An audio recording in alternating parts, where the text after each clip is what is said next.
बोले भारत माता की, भारत माता की, वंदे वंदे। आज का यह पावन अवसर और हम परम सौभाग्यशाली हैं कि इस युग में, इस परिवर्तन के युग में, जहां पर परम पूज्य गुरुदेव जी महाराज ने योग को एक जन आंदोलन बना दिया। पतंजलि योग पीठ संस्थान संगठन, जो परम पूज्य आचार्य श्री जी महाराज, परम पूज्य गुरुदेव जी महाराज के आशीर्वाद से मानवता की सच्ची सेवा में अहरनिश संलग्न है और एक एक रुपए से लेकर के एक एक हजार, एक एक लाख से एक एक करोड़ से लेकर के इस पूरे संस्थान और संगठन को अभिसिंचित करने का, अभिषिक्त करने का और राष्ट्र सेवा में इदम राष्ट्राय इदं नमम की पावनी परंपरा का निर्वहन परम पूज्य गुरुदेव जी महाराज के आश्रय में हम सब मिलकर के, आप सब मिलकर के उसका निर्वहन कर रहे हैं। हम सब परम सौभाग्यशाली हैं क्योंकि इस युग में जब सनातन की ओर सबका विश्वास बढ़ रहा है और सनातन के सच्चे पुरोधा के रूप में अपनी संस्कृति और संस्कारों को जन जन तक पहुंचाने के लिए जो परम पूज्य गुरुदेव जी महाराज, जिनका विराट व्यक्तित्व है, ऐसे समर्थ गुरु का हमको सानिध्य मिला है, ऐसे महापुरुष का सानिध्य हमको मिला है, जो हम आज नहीं, एक वर्ष नहीं, 5-10 वर्ष नहीं, आने वाले सैकड़ों और हजारों वर्षों का इतिहास गढ़ रहे हैं।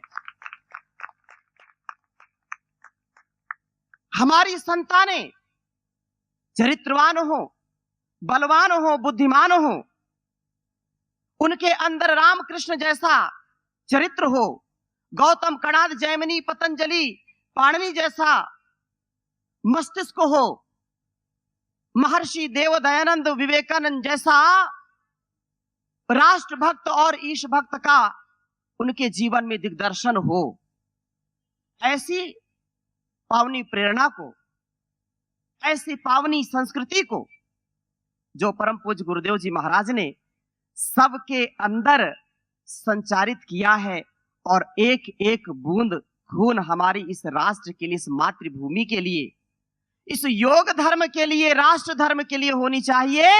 ये हमारा संकल्प होना चाहिए और उस संकल्प का निर्वहन आप सब कर रहे हैं। इसलिए आज यहाँ पर विषम परिस्थितियों में भी 2 दिन बहुत भयंकर मौसम गड़बड़ था, उस मौसम को भी आपने मात दे करके, और देखो जब जहां चाह है वहां राह है।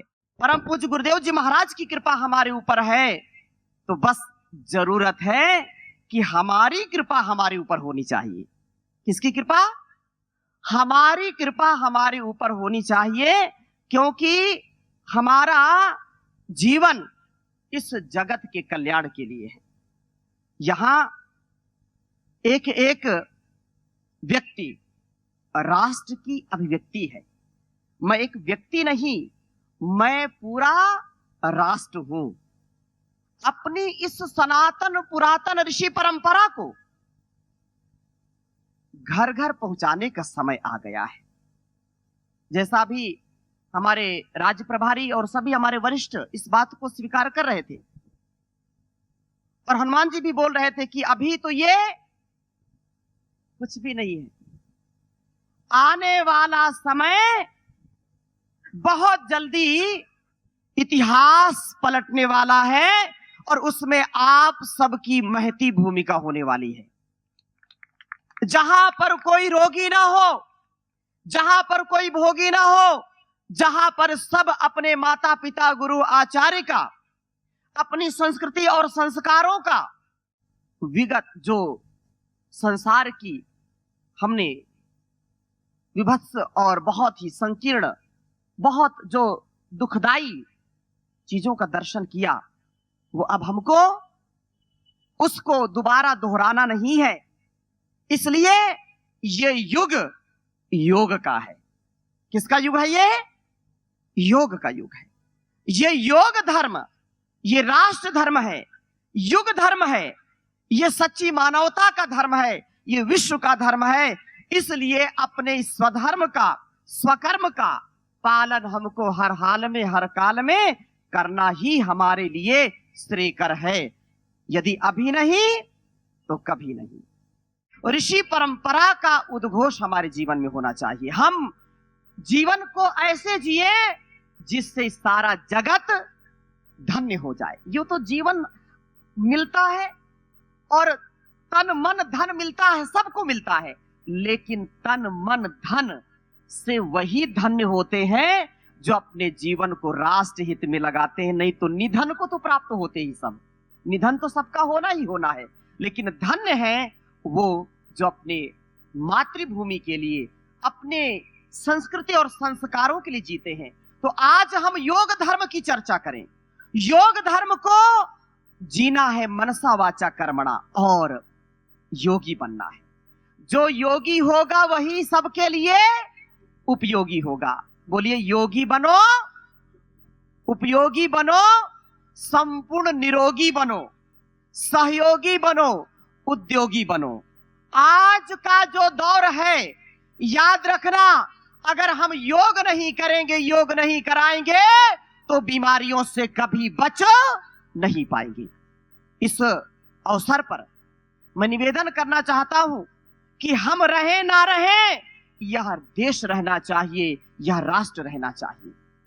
कि फूल बनकर खिलेंगे चमन के लिए, चांद सूरज बनेंगे गगन के लिए, लाख बाधाएं आए तो कुछ गम नहीं, हम जिएंगे मरेंगे वतन के लिए।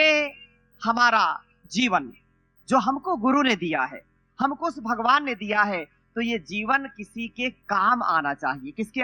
जन कल्याण के काम आना चाहिए। और बहुत सुंदर बात कही है, किसी के काम जो आए उसे इंसान कहते हैं, उसे इंसान कहते हैं। पराया दर्द अपनाए उसे इंसान कहते हैं, उसे इंसान कहते हैं। इंसानियत वही है जो किसी के काम आए। और यदि केवल स्वार्थ की बात करें तो कभी देवता नहीं बन सकते। हम नर से नारायण बनने के लिए जन्म लिए हैं, हम वामन से विराट बनने के लिए जन्म लिए हैं। इसलिए सुख हो, दुख हो, लाभ हो, हानि हो, जय हो, पराजय हो, हमारे कर्तव्य का, हमारे मंतव्य का और हमारे गंतव्य का दुनिया को लाभ मिलना चाहिए। नहीं तो निरर्थक है जीना। और जीवन को हर पल उत्साह के साथ जीना। अच्छा बताइए, अगर माता पिता बीमार होंगे तो क्या संतानों की अच्छी परवरिश हो सकती है क्या? मैं यहाँ पर, क्योंकि ये ग्रामीण क्षेत्र है, मैं उस लहजे से बात करूंगा, क्योंकि स्वास्थ्य तो सबको चाहिए। कोई भी जीवन में दुखी होना चाहता है क्या? बोलिए ना। कोई रोगी होना चाहता है क्या? तन मन से कोई भी व्यक्ति रोगी नहीं होना चाहता। सबको क्या चाहिए? स्वस्थ जीवन चाहिए। चाहिए कि नहीं चाहिए? और स्वस्थ रहने के लिए एक सबसे बड़ी बात यह है कि हम अपनी जीवन पद्धति को बदलें। क्या बदले? जीवन पद्धति को बदलें। अपने आहार को, विचार को, व्यवहार को, संस्कार को बदलें। यदि हम अपने जीवन को दिव्य बनाना चाहते हैं, घर परिवार को सुंदर और व्यवस्थित बनाना चाहते हैं, तो मैं निवेदन करूंगा माताओं, बहनों और भाइयों से, रोज कम से कम 1 से 2 घंटे योग करना और कराना है। अपने तन मन को स्वस्थ बनाना है, अपने घर परिवार को, अपने बिजनेस व्यापार को दिव्य बनाना है। याद रखना, अगर आपके छोटे छोटे बच्चे बीमारियों से तड़प तड़प के मरेंगे, क्या आपको वो अच्छा लगेगा? उस दुख को क्या झेल पाएंगे आप? कदापि नहीं झेल सकते। इसलिए आज की जो स्थिति है बड़ी भयावह है। छोटे छोटे बच्चों को टाइप 1 डायबिटीज हो रही है, उनको फैटी लीवर सिरोसिस हो रहा है, उनको हेपेटाइटिस हो रहा है, उनको colitis, chronic colitis, ulcerative colitis हो रहा है, उनको टीबी और कैंसर हो रहा है। इससे बचने का उपाय क्या है? इससे बचने का उपाय है अपनी संस्कृति को अपनाना, रोज योग करना और कराना। याद रखना, क्षमा करना, जो एलोपैथ के भरोसे हैं आज पूरी दुनिया, बड़े से बड़े डॉक्टर, बड़े से बड़े वैज्ञानिक इस बात को कहते हैं यदि तुमको स्वस्थ रहना है तो आपको अपने जीवन में, अपने दिनचर्या में योग को, ध्यान को, अपने सात्विक आहार को अपनाना पड़ेगा। और अगर ऐसा नहीं करेंगे तो बीमारियों से कोई माई का लाल आपको बचा नहीं सकता। जो योग करेगा, कराएगा, वही तरेगा, नहीं तो बीमारियों से तड़प तड़प के। बोलना बड़ा कष्टकारी है, डर लगता है। बोले स्वामी जी डराने आए हो क्या? मैं डराने नहीं आया हूं, मैं आपको जगाने आया हूं। आज का ये दिन इतिहास बन जाए और जब आप अगली बार यहां आए तो जैसा कहा गया आपको कि एक नहीं आपको 100 आना है, तो मैं 5000 की नहीं, मुझको पूरी उम्मीद है, पूरी आशा है कि ये पूरा जयपुर ग्रामीण, ये चोमू, ये वास्तव में इतिहास गढ़ेगा। मैं निवेदन करूंगा कि कितना भी कार्य हो या अपने तन मन को संवारने की बात हो तो कोई भी व्यक्ति नहीं चाहेगा कि मैं एक बार भी बीमार हूं, मैं एक बार भी समस्या की सिर के बनूं। सब चाहते हैं समाधान बनना, चाहते कि नहीं चाहते? अच्छा देखो, अगर हमने चाह लिया तो दुनिया की कोई ताकत हमको बीमार नहीं कर सकती, और हमने नहीं चाहा तो दुनिया की कोई ताकत हमको स्वस्थ नहीं कर सकती। देखो शब्द सुनो, स्वस्थ, क्या शब्द है? स्वस्थ मतलब गुरु की कृपा है, भगवान की कृपा है, सबकी कृपा है। यहां पर हनुमान जी की कृपा है, आपको इतना सुंदर सत्संग का, योग का, अध्यात्म का ये पूरा जो है आयोजन किया है। लेकिन आपको स्वयं अपने आप में अवस्थित होना पड़ेगा, स्थित होना पड़ेगा, स्वस्थ अपने आप में स्थित होना पड़ेगा। इसलिए महर्षि पतंजलि कहते हैं तदा दृष्टुहु स्वरूपे अवस्थानम, अपने आप में अवस्थित होना पड़ेगा, नहीं तो दुनिया तो बड़ी ही रंगीली है, चमकीली है, ये बहुत ही भयावह है। याद रखना, संसार का जो आकर्षण है ये हमको ऐसा खींचता है, हम इससे बच नहीं पाते। इससे बचने का उपाय है योग करिए और कराइए। रोज अपने आहार, अपने विचार में चिंतन के साथ, कुछ मैंने पॉइंट में मैं बात करूंगा, ज्यादा चर्चा नहीं करूंगा, और चर्चा ऐसी जो हमारे जीवन को संवार दे, हमारे जीवन को सुधार दे। बनावटी, दिखावटी, मिलावटी, सजावटी, इन चीजों से बचना है। ये सरल शब्दों में बहुत सारी बातें बता दी, इन्हीं में लोग फंसते हैं। और याद रखना, जो इनमें फंस गया तो फैशन के दौर में फिर गारंटी की इच्छा ना करें। ये स्थिति है समाज की। हमको अपने आहार, विचार, व्यवहार में पूर्ण सात्विकता चाहिए, और आहार व्यक्ति का उपचार है। आहार क्या? व्यक्ति का उपचार है। आहार में सबसे ज्यादा गड़बड़ी आजकल। आहार का मतलब क्या है? आहार का तात्पर्य है जो हम ग्रहण करते वो आहार है। शर्मा जी, आहार लिया जाता है, भोजन किया जाता है, भोजन किया जाता है, आहार लिया जाता है, और खाना खाया जाता है। शब्द का अंतर है, लेकिन आहार विस्तृत इसका भाव हमारे शास्त्रों में कहा गया है। मैंने सुना है कि देसी घी के साथ बहुत अच्छे अच्छे आपको पकवान और लड्डू मिलने वाले हैं। अब लाडू खाएंगे, पूरा आनंद आएगा। ये भी आहार, खाने का ही नाम आहार नहीं है, वो भी आहार है। याद रखना, आज सबसे ज्यादा गिरावट आहार की है और इसलिए व्यक्ति बीमार होता है। जैसा खाएंगे अन्न वैसा हो जाएगा मन, और जैसा पिएंगे पानी वैसी हो जाएगी वाणी। अब देखो, खान पान में ईश्वर ने जो विधान किया है, जीव जंतुओं के लिए, मनुष्यों के लिए जो कुछ बनाया है, उसमें पशु पक्षी कभी अतिक्रमण नहीं करते। गाय बकरी भैंस कभी मांस नहीं खा सकते, भूख से मर जाए वो, ठीक है ना। शेर चीता जो मांसाहारी है वो भूख से मर जाएंगे, कभी वो घास फूस भूसा नहीं खाएंगे। कि खाएंगे? नहीं खाएंगे। लेकिन आदमी को सब कुछ हजम, सब चट हो गया, और इसलिए आहार बिगड़ गया तो हमारा व्यवहार भी बिगड़ गया। उपनिषदों में कहते हैं, आहार शुद्धौ सत्व शुद्धि। आहार की शुद्धि से ही बुद्धि की शुद्धि है, और आहार बिगड़ गया, बुद्धि बिगड़ गई। इसलिए आज शुद्ध रहा आहार नहीं, शुद्ध रहा व्यवहार नहीं, इसीलिए तो आज देख लो सुखी कोई परिवार नहीं। इसीलिए तो आज देख लो सुखी कोई परिवार नहीं। परिवार टूट रहे हैं।